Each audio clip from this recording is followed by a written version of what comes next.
Lions TV, welcome back to the channel. It's been a while. It's probably been the longest break I've ever had since the channel began. But I've not been resting. I've been working. I've just had other editing and videography work on for other channels, other content creators. So, little break from the Millwall stuff. But let's get back to what I love most. Covering our weird and wonderful football club. And of course, the young Lions that are currently on loan. There's 6 of them. Let's crack straight on. So we'll start up top and work our way back down south. Of course, you couldn't go any higher than north of the border. And St Johnstone, of course, there was an international break this week. Of course, that meant that Scotland had the win of their life, by the way, a 3-2 last-minute winner against Israel. So there's no SPL games, which means there was no game for St Johnstone's Rolls-Royce Hayden Muller, who is currently on loan at Callum Davison's side. He'll probably come back south, spend some time with his family, and he'll be good to go again next week. Next up, we're staying up north, just south of the Scottish border. Probably one of the furthest you can probably go north in the league. I feel like Michael Fisher all of a sudden.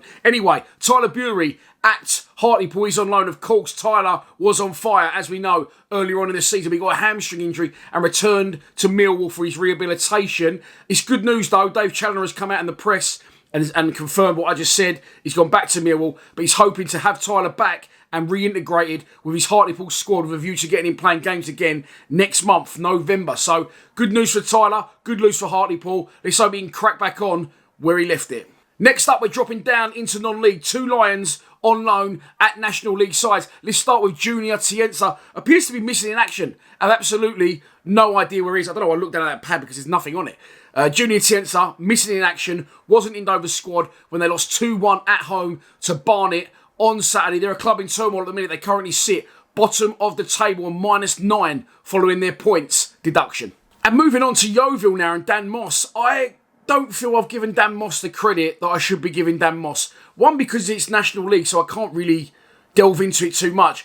But Dan Moss is just at Yeovil, just doing Dan Moss things. I've said this before, right? He will never set the world alight as a flair player, you know, as a goal scorer, because that's not his game. What Dan Moss is exactly what he's doing at Yeovil. He's gone there, he's played every minute of every game since he's been there, and he just sort of goes under the radar, but he puts in an absolute shift.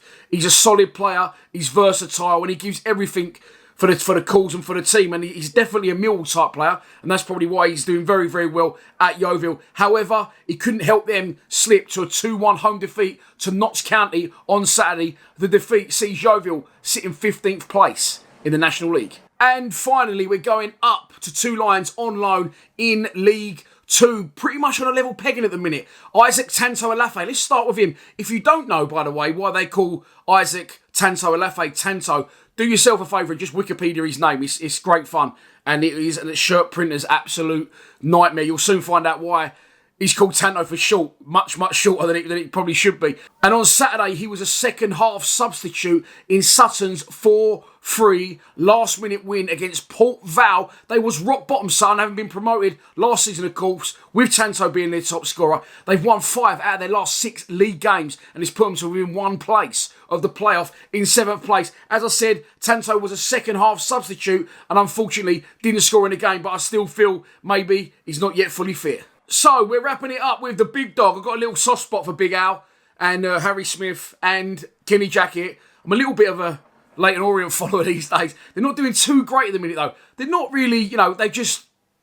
Is it plateaued? Is that the word? I don't know. I'm going to leave that in. If it's not the word, I can't bother to reshoot and re-edit. So we're going to go with it. But basically, they was flying. They was in second place. They've had now no wins in their last 3 league games. However, 2 of those were draws on the road, and 1-1 at the weekend was the result when they drew 1-1 away at Barrow. Coming from behind, Kenny Jackett's team returned to East London with a point. There you have it. That's your lot for the Lions on Loan, episode 9. I hope you have enjoyed it. Felt good to get back into the swing of things. I've got a lot of Lions lounges lined up. In case you don't follow our social media, we have got Etienne Vavia lined up 2 weeks' time. Anton Rogan lined up 2 weeks' time. I'll let you into a little secret. Alex Ray's coming back on the show. I did interview him on the 1st year anniversary for the channel.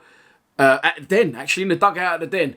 Great fucking experience for me. But Alex is going to come back on there. We're going to do one of these longer formatted shows, and I've got 2 other big ones in the pipeline. So I have been busy, although you've not seen my moonhead too much on the screens. I'll be back later in the week for a preview, and keep your fingers crossed. Keep it all crossed.